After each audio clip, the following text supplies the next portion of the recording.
우리가 거기에 예수도 안 계시고 제자들도 없음을 보고 곧 배도를 타고 예수를 찾으러 가버나움으로 가서 바다 건너편에서 만나 랍비여 언제 여기 오셨나이까 하니 제자들이 예수께서 대답하여 이르시되 내가 진실로 진실로 너희에게 이르노니 너희가 나를 찾는 것은 표적을 본 까닭이 아니요 떡을 먹고 배부른 까닭이로다. 썩을 양식을 위하여 일하지 말고 영생하도록 있는 양식을 위하여 하라. 이 양식은 인자가 너희에게 주리니 인자는 아버지 하나님께서 인치신 자니라. 그들이 묻되 우리가 어떻게 하여야 하나님의 일을 하오리까? 예수께서 대답하여 이르시되 하나님께서 보내신 일을 믿는 것이 하나님의 일이니라 하시니 그들이 묻되 그러면 우리가 보고 당신을 믿도록 행하시는 표적이 무엇입니까? 하시는 일이 무엇입니까? 기록된 바 하늘에서 그들에게 떡을 주어 먹게 하였다 함과 같이 우리 조상들은 광야에서 만나를 먹었나이다. 예수께서 이르시되 내가 진실로 진실로 너희에게 이르노니 모세가 너희에게 하늘로부터 떡을 준 것이 아니라 내 아버지께서 너희에게 하늘로부터 참떡을 주시나니 하나님의 떡은 하늘에서 내려 세상에 생명을 주는 것이니라. 그들이 이르되 주여 이 떡을 항상 우리에게 주소서. 아멘. 기도하겠습니다. 은혜가 충만하신 아버지 하나님, 주의 은혜와 사랑을 저희들에게 충만하게 하시고 이 늙은 종류의 성령을 충만하게 하옵소서. 오직 하나님의 말씀, 생명의 말씀만 전하게 성령으로 충만하게 하나님의 말씀으로 강구하여 주시옵소서. 예수님 이름으로 기도하옵나이다. 아멘. 좋은 부모는 있어도 완전한 부모는 없다, 그런 말이 있습니다. 그것은 부모가 나쁘기 때문이 아니라 부모가 주고 싶은 것과 자녀가 받고 싶은 것이 다르기 때문입니다. 그래서 아무리 좋은 부모라고 할지라도 자녀들에게 아주 안 좋은 부모로 기억이 되기도 하고 아주 안 좋은 부모라고 할지라도 자녀에게 좋은 부모로 기억이 되기도 합니다. 갓 태어난 아이에게는 주는 것도 간단하지요. 배고프가 울면 젖을 주고, 또 기저귀가 젖어서 울면 기저귀 갈아주고 그러면 되죠. 그래서 뭐 필요한 것 그거만 해주면 되는데 아기 때는 필요한 것이 별로 없어요. 그러니까 어린 아이를 양육하고 돌보는 것은 간단합니다. 그런데 그 아이가 이제 자라서 육체도 자라고 정신도 자라고 그렇게 되면 이제 필요한 것들이 육체적으로도 필요한 것 많아지고 정신적으로도 필요한 것이 많아집니다. 그래서 부모에게 요구하는 것들이 많아집니다. 그런데 문제는 자녀들이 요구할 때에 부모가 그 모든 것들을 다 충족시켜 줄 수 없다는 것입니다. 그러니까 자녀들은 달라고 요구를 하는데 부모는 그것을 충족시켜 주지 못하니까 그 자녀들은 그 부모를 생각할 때에 참 나쁜 부모라 이런 생각을 하게 되는 것입니다. 그런가 하면 자녀가 웬만큼 자라게 되면 부모는 자기의 경험에 의해서 이렇게 자녀들에게 해주면 이 자녀들이 살아가는데 여러 가지 도움이 되겠다. 그리고 생각을 하고 부모가 할 일은 이거다. 그렇게 자기가 스스로 단정을 하고 자녀들에게 내가 좋다고 생각하는 것을 자녀에게 주는 거지. 근데 자녀가 다행히도 부모가 좋다고 생각하고 주는 것을 잘 받으면 좋겠는데 부모는 좋다고 생각을 하고 주었는데 자녀가 나는 이게 아닌데 그렇게 생각을 하는 게 엇나가는 거죠. 그래서 사춘기가 되면 이게 부모와 자녀 간의 이 욕구가 맞지 않아서 굉장히 어려운 충돌이 많이 생겨나게 되는 것입니다. 하나님과 인간의 관계도 마찬가지입니다. 종교는 우리의 시급한 현실에서 시작이 됩니다. 사람들이 신을 찾는 것은 인간의 능력으로는 극복할 수 없는 위기를 만나기 때문입니다. 위기를 만났다는 것은 내게 지금 시급하게 필요한 무엇인가가 생겼다라고 하는 것입니다. 인간에게 시급하게 필요한 것은 육체적인 필요가 대부분입니다. 육체의 안전과 관계된 것들은 지금 당장 제공해 주지 않으면 고통스럽고 또 자칫하면 생명을 잃을 수 있기 때문에 육체가 필요하다라고 하면 그거는 정말 간절한 것이 되는 거지. 그래서 인간이 그 간절하게 필요한 것이지만은 내 능력으로 또는 내 주변에서 누군가가 그것을 채워줄 수 없다 그러면 우리는 신께 하나님께 요청하는 거지요. 하나님, 우리가 내가 지금 이런 게 필요한데 하나님 좀 주십시오. 그렇게 기도하게 되는 것입니다. 그래서 종교라고 하는 것은 항상 인간의 필요에서부터 시작하는 것입니다. 그런데 우리가 필요한 것이 별로 없어지게 되면 종교심도 약해져요. 그래서 선진국일수록 사람들이 신앙심이 낮아지는 것입니다. 왜냐 그러면 하나님이 많이 필요가 없다고 생각을 하게 돼요. 옛날에 가난하던 시절에는 과학이 의료 기술이 발달하지 않았던 시대에는 병이 걸리면 할 수 있는 게 아무것도 없거든요. 그러니까 죽는 게 다반사거든요. 그래서 하나님께 하나님 좀 생명 연장해 주십시오. 그렇게 기도하는 거예요. 그렇게 기도하다가 어떤 경우에는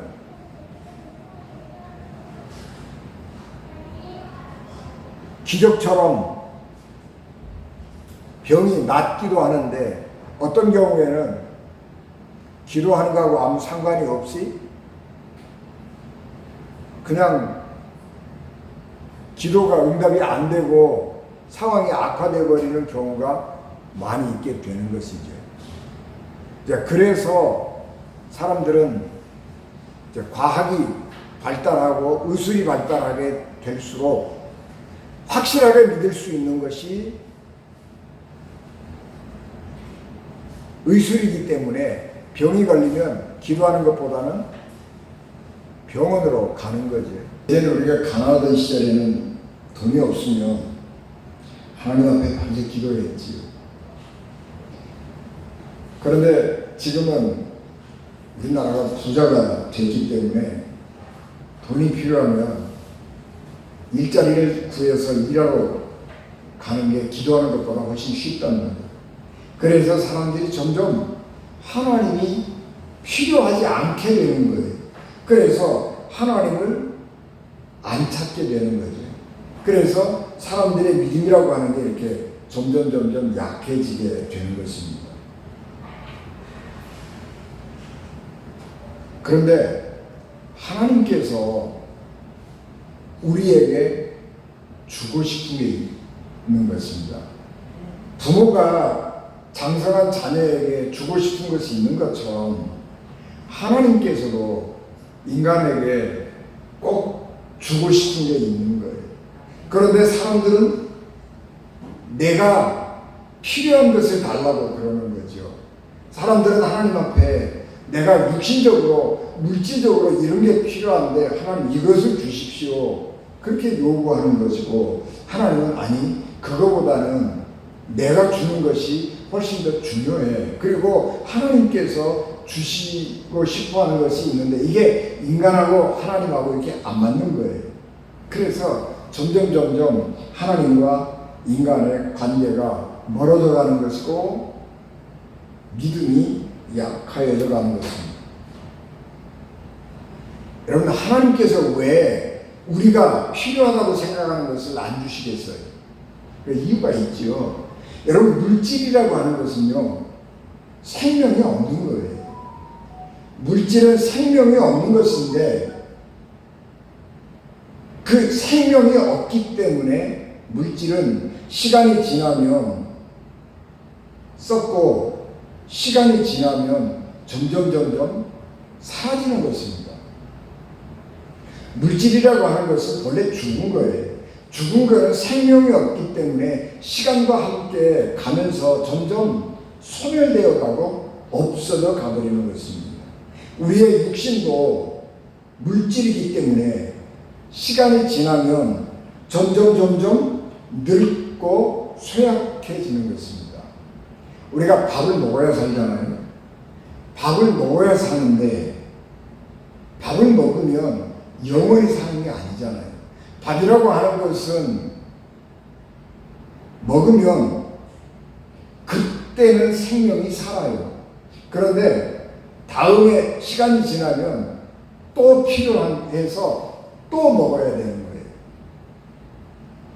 밥이라고 하는 것은 우리가 살기 위해서 먹는 것이지만 가만히 조금 이렇게 좀 생각을 달리 해보면 우리가 밥을 많이 먹으면, 밥을 오랫동안 먹으면 건강하게 오래 사는 것이 아니라 밥을 많이 먹은 사람은요 죽을 날이 가까워지는 거예요. 그래서 물질이라고 하는 것은 그런 거예요. 많이 있으면 내게 굉장히 좋은 것 같은데 그거 가지고 있으면, 많이 가지고 있으면 많이 썩어버리는 것이고 많이 없어져 버리는 거예요. 하나님은 그렇기 때문에 그 물질이라고 하는 것이 인간을 온전하게 하지 못한다라고 하는 것을 아시기 때문에 하나님께서 우리에게 생명 주시기를 원하는 것입니다. 생명은 창조하는 능력이 있어요. 물질하고는 다른 거예요.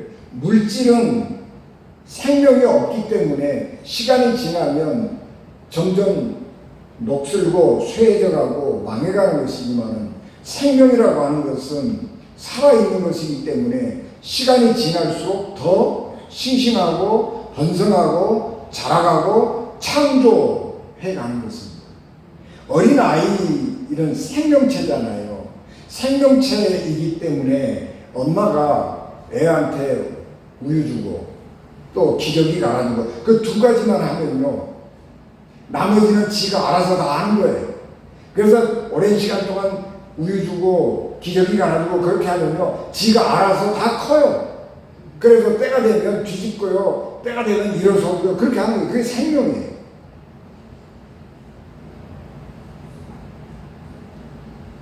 그래서 사도 바울은 고린도후서 4장 16절 말씀에서 우리가 낙심하지 아니하노니 우리의 겉사람은 낡아지나 우리의 속사람은 나더러 새롭도다, 그렇게 말씀했습니다. 그래서 물질과 영혼이라고 하는 것은 반대예요. 물질은 점점 쇠해가는 것이고 영은 점점 번성해가는 것이고, 물질은 아래로 내려가는 것이지만 우리의 영은 위로 올라가는 거예요. 그래서 하나님은 우리에게 그 생명 주시기를 원하는 것이고 영생 주시기를 원하는 것입니다. 하나님은 영이시다 그러잖아요. 하나님은 생명이라고 그러잖아요. 왜 하나님이 생명인 것을 어떻게 아느냐? 그러면 하나님은 생명이시기 때문에 무언가를 만들어요. 하나님은 생명이시기 때문에 천지를 창조하시는 거예요. 하나님은 생명이시기 때문에 그 아들 독생자 예수 그리스도를 잉태하시는 거예요. 생명이 잉태하는 거예요. 살아있기 때문에 잉태하는 것입니다. 그러니까 하나님은 천지를 만드시는 분인데, 천지를 만드시는 분이라고 하는 것은 생명을 가진 분이라고 하는 것이고, 모든 만물은 하나님으로부터 시작이 되기 때문에 생명은 하나님으로부터만 시작이 되는 것입니다. 하나님께서 흙으로 사람을 만들어 놓았다고 그래서 인간이 아니죠. 최종적으로 하나님께서 흙으로 만들어 놓은 이 흙덩어리 인간 위에 하나님의 생기, 하나님의 숨결을 불어 넣으심으로 비로소 그때 흙덩어리가 살아나서 인간이 되고 살아있는 영이 되어서 하나님을 예배할 수 있게 된 것입니다. 그래서 인간은 하나님의 영이 그 속에 있을 때에 생영이라고 말할 수 있는 것이고, 겉보기에 살아있다고 그래서 살아있는 것이 아니고 그 속에 하나님의 영이 있을 때만 그 영혼을 살아있는 영혼이라고, 그리고 그 사람을 살아있는 사람이라고 말하는 것입니다. 예수님이 이 땅에 계실 때에 많은 사람들이 예수님을 찾아왔습니다. 그리고 저녁이 되어서 각각이 집으로 돌아가야 하게 되었을 때에도 사람들은 예수님께서 어디로 가시는가 그것을 잘 보고 있다가 그 다음날 예수님께서 가서 있을 곳이라고 생각이 되는 곳에 먼저 달려갔습니다. 예수님께서 빈들에서 하루 종일 사람들의 질병을 고쳐주시고 생명의 말씀을 전해주시고 그렇게 하다가 하루가 저물어 가서 이제 각각 집으로 돌아갈 때가 됐는데, 그 사람들이 아주 종일 광야에 있었기 때문에 집으로 돌아가는 길이 멀고 피곤할 것으로 생각을 해서 예수님께서 저 사람들 좀 뭐 먹을 것 좀 주어서 집으로 돌아가게 해라, 그렇게 말씀을 하셨지요. 그래서 제자들이 사람들이 뭘 가지고 있나 그러고 가서 찾아보았더니 어린아이가 가지고 있는 도시락 한 개 있는 것입니다. 보리떡 5개, 물고기 2마리. 그게 전부예요. 그런데 예수님께서 그 어린아이가 가지고 있던 보리떡 5개를 가지고 기도하신 후에 사람들에게 나눠주셨는데 5천 명이나 되는 사람들이 배부르게 먹고 남아서 음식을 버렸어요. 그만큼 놀라운 기적의 역사가 일어난 것입니다. 이 기적을 보고 난 그 많은 사람들이 깜짝 놀랐어요. 야, 이분이 도대체 누구길래 이렇게 놀라운 기적을 행하는가? 내일 또 예수님 있는 곳에 오면 식사를, 굶주림을 해결할 수가 있겠다. 그렇게 생각을 하고 예수님께서 어디로 가는가를 잘 살펴보셨습니다. 그랬더니 예수님께서 제자들을 저쪽에 가지고 배를 타고 저 건너편으로 가거라. 그리고 예수님은 산으로 기도하러 가셨습니다. 그것을 보고 제자들이 군중들이 흩어졌습니다. 예수님께서 제자들과 함께 배 타고 건너편으로 가지 않았기 때문에 그 다음날 아침에도 예수님이 그곳에 있는 줄 생각을 하고 사람들이 모여왔는데 예수님도 안 계시고 제자들도 없고 아무것도 없는 거예요. 그래서 예수님이 어디로 갔을까? 그리고 생각을 하다가 어젯밤에 제자들이 배 타고 호수 건너편으로 간 것이 생각이 나서 배를 끌고 와가지고 호수를 건너서 가버나움에 갔더니 거기에 예수님도 있고 예수님의 제자도 있는 거예요. 그래서 반갑게 가서 예수님에게 선생님 언제 어떻게 여기 오셨습니까? 그리고 자기들이 궁금한 것을 물어봤어요. 밤중에 배도 없는데 제자들이 깜깜한 밤에 호수를 건너서 와서 예수님을 태워갖고 다시 갔을 일은 만무하단 말이에요. 그거는 불가능한 거예요. 깜깜한 밤중에 어디 배를 타고 그 험한 길을 왕복하겠어요. 안 그랬으면 아예 안 떠나고 있다가 예수님하고 같이 떠났지요. 그러니까 사람들은 이해할 수가 없는 거죠. 그래서 예수님에게 어떻게 여기 오실 수 있었느냐고 궁금해서 물었더니 예수님께서 그거 대꾸도 안 하시고 너희들 왜 날 찾아왔느냐? 어제 배부르게 음식을 먹은 것을 기억하고 오늘도 배부르게 밥을 먹고 싶어서 나한테 온 거 아니냐? 그렇게 말씀을 하셨습니다. 여러분, 예수님을 그 많은 사람들이 그렇게 찾아다니고 열성적으로 예수님 있는 곳에 왔다라고 하는 것은 무슨 얘기냐? 그러면 예수님 당시에 그 민중들의 삶이라고 하는 것은 그만큼 고달팠다고 하는 거예요. 자기들 힘으로 해결할 수 없는 삶의 고달픔이 그 민중들에게 있는 거예요. 정치적으로는 로마의 식민지였기 때문에 자유가 없지요. 여러분, 왜 강대국이 약소국을 식민지로 삼겠어요? 식민지 사람들을 잘 살게 해주려고 식민지 삼겠어요? 아니에요. 강대국이 약소국을 식민지 삼는 건 뭐예요? 자기들의 필요한 것을 착취해 가려고 하는 거예요. 그러니까 로마가 유대를 식민지 삼은 이유는 뭐예요? 세금을 많이 걷어가고 그 나라 사람들을 군사로 징벌해 가려고 식민지 삼는 거예요.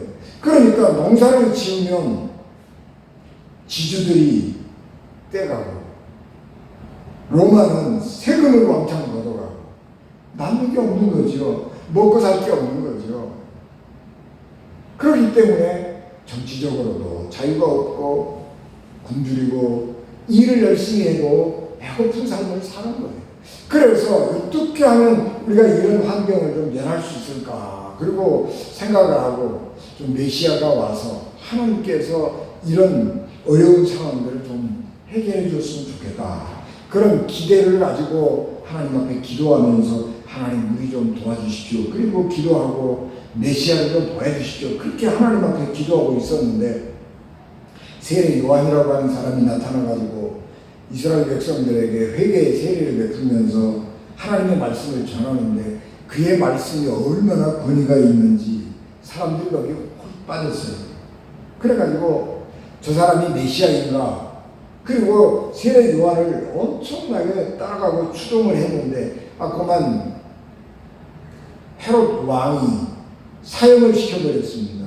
그러니까 세례 요한이 뭐 좀 해보고 죽었으면 조금 나을 텐데 아무 반응도 못 해보고 그냥 맥없이 죽어버린 거예요. 그래서 낙심하고 있었는데 예수님이 나타나가지고 하는 것을 가만히 보니까 세례 요한하고는 비교가 안 되는 거예요. 그러니까 야, 이분이야말로 정말 위대한 분이고 우리의 이 모든 문제를 해결해 줄 만한 분이 아닌가, 그런 생각을 가지고 기대 반, 희망 반, 뭐 이런 거, 또 의심 반, 이런 거를 가지고 예수님을 지켜보면서 예수님을 찾아다니고 예수님을 따라다니는 것입니다. 특별히 보리떡 5개와 물고기 2마리로 5,000명을 먹였을 때에 군중들의 기대는 극에 달았습니다. 그래서 이런 능력을 가지고 계신 분이라고 하면 우리의 이 정치, 경제 이런 모든 문제들을, 민생의 문제를 완전히 해결할 수 있을 것이다 라고 하는 확신을 가지고 예수님을 붙들어서 유대인의 왕을 삼으려고 한 것입니다. 그때에 예수님은 그 모든 것을 다 뿌리치고 산으로 기도하러 가신 것입니다.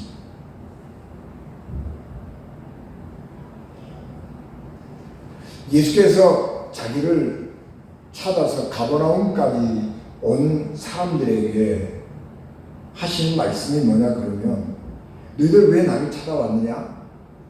나를 찾아온 것은 이 기적이 주는 의미가 무엇인지, 하나님께서 이런 기적을 행하시는 이유가 무엇인지 그런 것이 궁금해서가 아니고, 어제 하나님 예수님께 와서 한 끼 하루의 식사를 해결했던 것처럼 오늘 또 예수님에게 와서 하루의 배고픔을 면하자고 온 것이 아니냐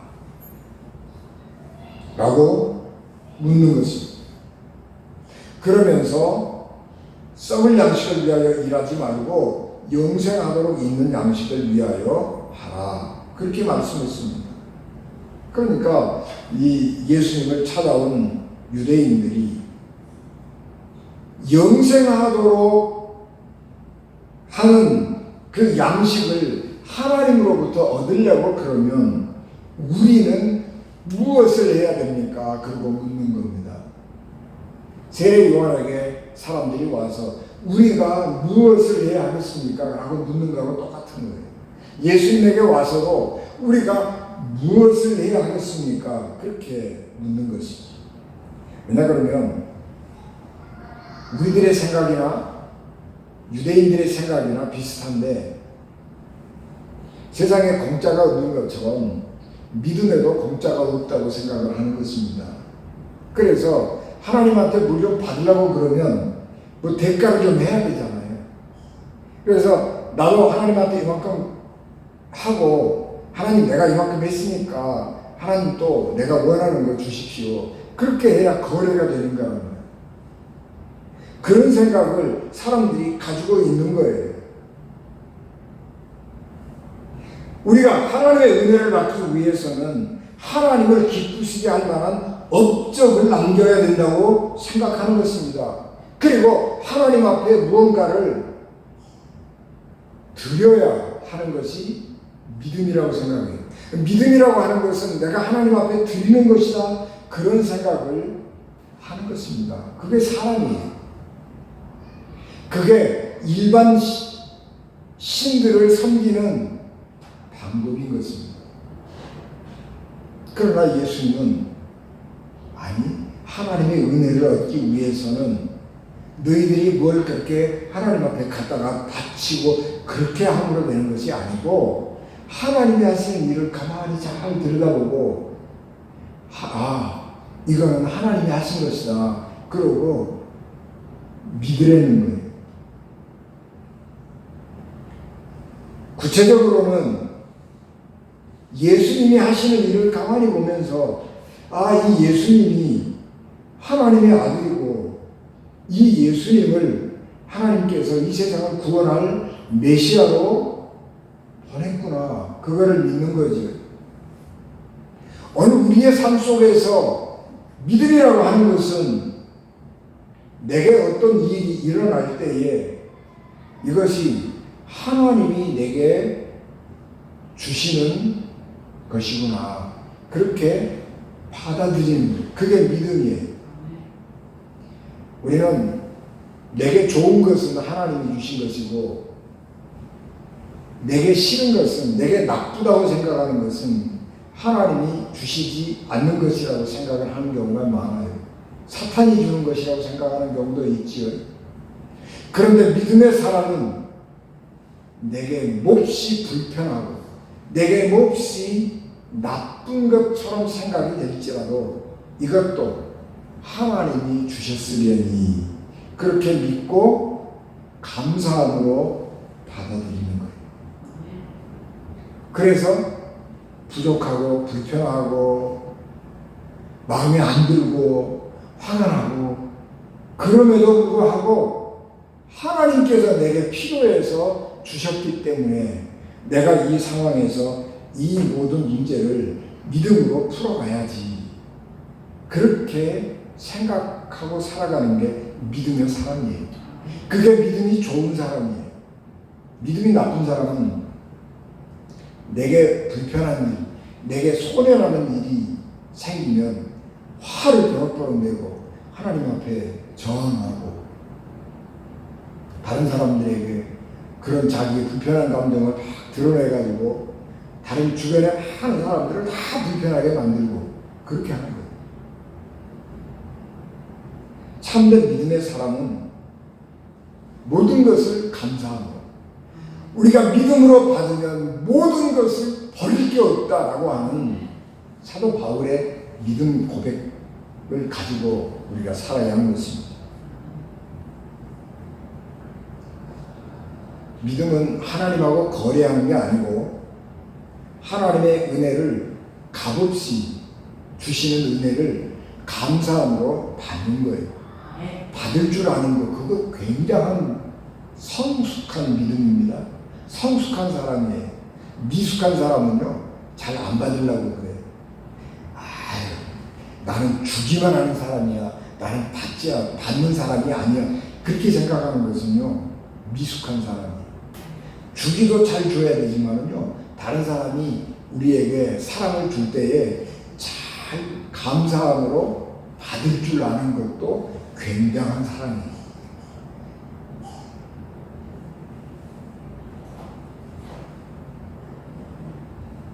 예수님의 아들이라고 하는 것, 예수님이 하나님의 아들이라고 하는 것은 쉽게 믿을 수 있는 것이 아닙니다.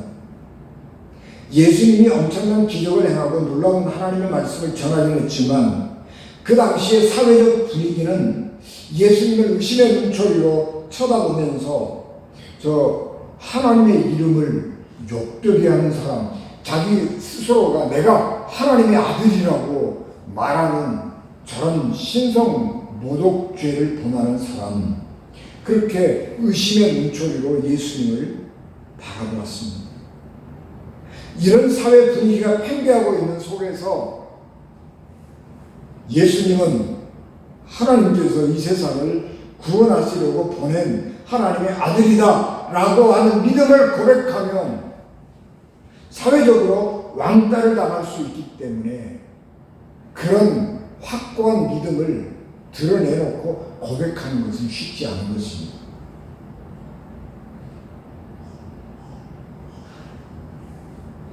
그런데 예수님이 하시는 그런 모든 기적들을 보면서 하나님의 아들이라고 하는 것을 알지 못하는 것은 보리떡 5개와 물고기 2마리로 5,000명을 먹이신 이 기적의 의미가 무엇인지를 모르는 사람, 보리떡 5개와 물고기 2마리로 5,000명을 먹일 수 있는 놀라운 능력을 행할 수 있는 분은 누구예요?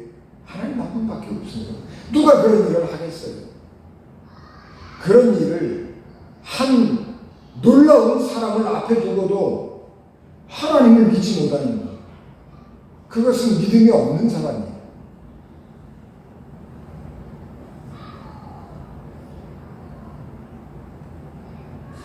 그렇기 때문에 이 떡만 먹는 사람은 하나님의 일을 모르는 것입니다. 예수께서 40일 금식하신 이후에 혹시나 피곤하고 지쳐있고 배가 고픈 상황에 있을 때에 사탄이 와가지고 지천에 널려있는 돌덩이들을 보면 가르치면서 야, 이 지천에 널려있는 이 돌덩이를 가지고 떡을 만들어서 먹어라. 너 그거 쉽잖아.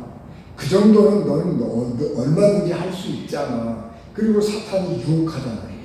그런데 예수님은 내가 굶어 죽으면 죽었지 그거 안 한다고 거절하는 거예요.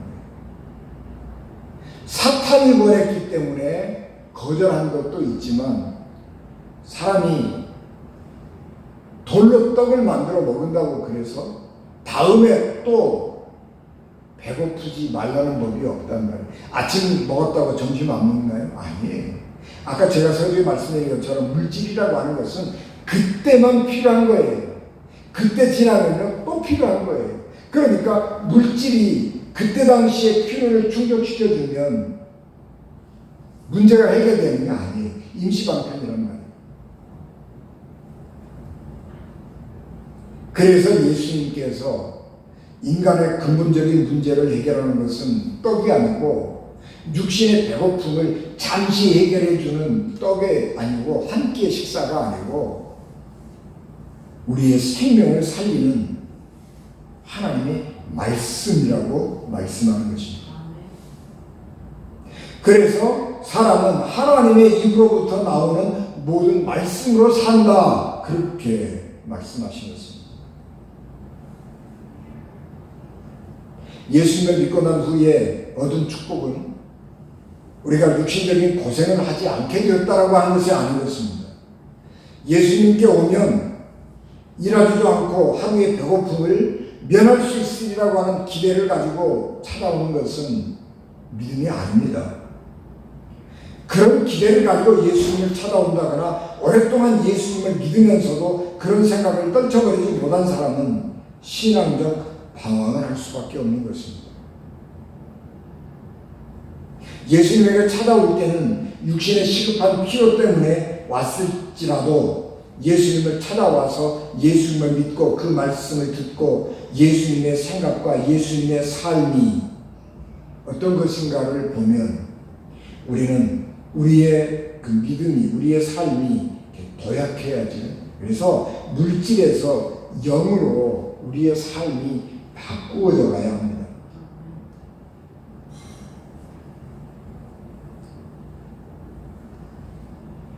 하나님은 그래서 우리에게 정말 주고 싶은 것, 그것을 하나 가지고 있는데 우리에게 생명 주시기를 원하시는 것입니다.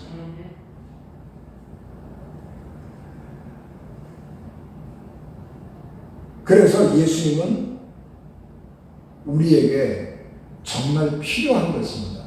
예수님은 우리에게 육신의 밥이 필요한 것처럼 우리의 영혼의 밥이 되는 것입니다. 그래서 그리스도인들은 날마다 예수님의 말씀을 생각하고 예수님의 삶을 본받으면서 우리가 육신이 매일매일 밥을 먹듯이 하나님의 말씀을 또는 예수 그리스도를 매일매일 밥처럼 묵상하고 그 말씀을 따라 살아가야 하는 것입니다.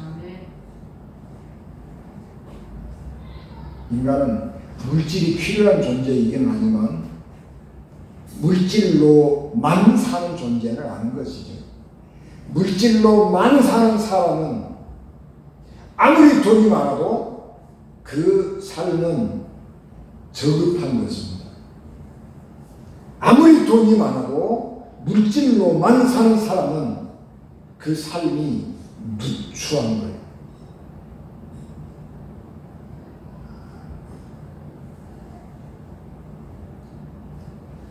물질을 가장 귀하게 여기고 물질이 전부인 것처럼 사는 사람은 언젠가 그 물질과 함께 썩어질 것이고 그 물질을 따라서 죽을 것입니다. 왜냐 그러면 물질은 죽은 것이기 때문에 물질을 따라가면 자기도 죽게 되어 있어요.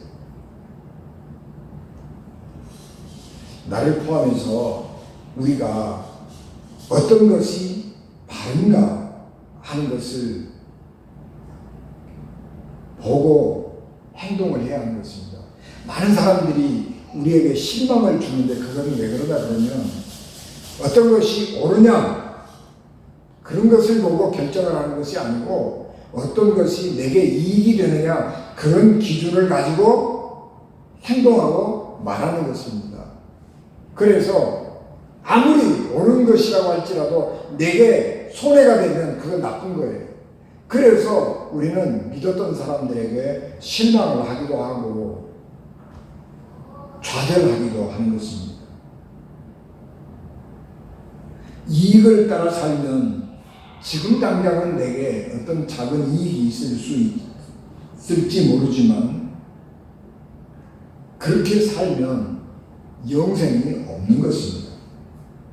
그러므로 우리는 어떤 것이 내게 이익이 되느냐, 어떤 것이 지금 내게 필요한 것이냐라고 묻는 것이 아니라 좀 더 크게 어떤 것이 바른 것이냐, 어떤 것이 생명을 얻는 것이냐라고 하는 것을 보고 우리의 삶을 결정해야 하는 것입니다. 그래야 우리의 삶에 희망이 있는 것입니다.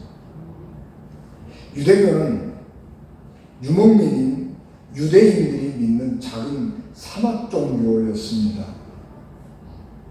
그런데 그 사람들이 그 사막 종교 그 오래된 전통에 머물러 있으면 새로운 게 전혀 없는 거예요. 그런데 하나님께서 예수 그리스도를 보냈습니다. 그래서 예수 그리스도를 통해서 사람들에게 어떤 것이 바른 것이냐, 어떤 것이 생명을 얻는 길이냐 하는 것을 보여주셨어요. 유대인들에게 그 질문을 던졌어요. 그리고 오늘 우리들에게 예수께서 어떤 것이 생명을 얻는 길이냐라고 하는 것을 질문을 던진 것입니다. 그래서 유대교에서 지평이 넓어졌어요. 그래서 기독교가 됐고요. 이 기독교는 전 세계에 가장 강력한 종교가 된 것입니다. 그것이 옳기 때문에 그래요. 그렇게 살아가는 것이 생명을 우리에게 주기 때문에 그런 것입니다. 우리도 육신이 원하는 빵 그리고 하나님이 원하시는 영생 사이에서 어떤 것을 선택하는 것이 옳고 바른 것인지를 기준으로 선택하고 살아가야 하는 것입니다. 그렇게 해서 우리가 비록 육신을 가지고 사는 사람이지만 육신을 이렇게 한번 초월해야 돼요. 항상 우리가 그렇게 선택하고 믿음으로 선택하고 살지 못할 때가 많잖아요. 그러나 우리가 낙심할 것은 없어요. 우리는 때로는 육신을 위해서 자기의 이익을 위해서 선택하고 살지만 그러다가 어쩌다가 믿음으로 한번 크게 그래 그리고 하나님 뜻대로 선택 한번 하고 그런 일들을 자꾸 반복하면서 점점 더 자주 더 많이 하나님의 뜻을 따라 선택하고 바른 길, 생명의 길을 선택하면서 살아가서 우리의 믿음이 점점 진보해가면 하나님은 그것으로 우리를 귀엽게, 예쁘게, 사랑스럽게 보시고 만족해 하시는 것입니다. 우리가 날마다 우리의 육신의 필요를 넘어서서 늘 믿음 안에서 바른 것을 선택하고 생명을 선택하면서 한 걸음씩 하나님 앞에 더 가까이 가는 우리 언젠가 되시길 주님의 이름으로 축복합니다. 기도하겠습니다. 은혜가 충만하신 아버지 하나님, 저희들에게 놀라우신 은혜와 복을 각적으로 더하여 주시옵소서. 우리가 생명의 양식을 늘 풍성하게 더하고 하나님이 주시는 생명의 만나를 먹고 살아가는 저희들 되게 하옵소서. 그래서 어려운 때를 이겨나가게 도와주시옵시고 생명이 자라서 큰 열매를 맺는 저희들 되게 하옵소서. 예수님 이름으로 기도하옵나이다. 아멘.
지금은 교회의 머리가 되시며 길이요 진리요 생명이 되셔서 우리를 하나님 나라로 인도하신 예수 그리스도의 은혜와 죄인들을 구원하시려고 자기 아들을 십자가에 버리신 하나님 아버지의 극진하신 사랑하심과 성령님의 감동, 가마, 역사, 위로, 교통, 매개 주관하시니 피값으로 세우신 우리 은재인 교회와 예배를 맞추 돌아가는 사랑하는 성도들 생명과 가정과 기업 위에 영상으로 예배드리는 우리 은재인 가족들, 기업과 가정과 자녀들 위해 지금부터 영원히 함께 하시기를 간절히 축원하옵나이다.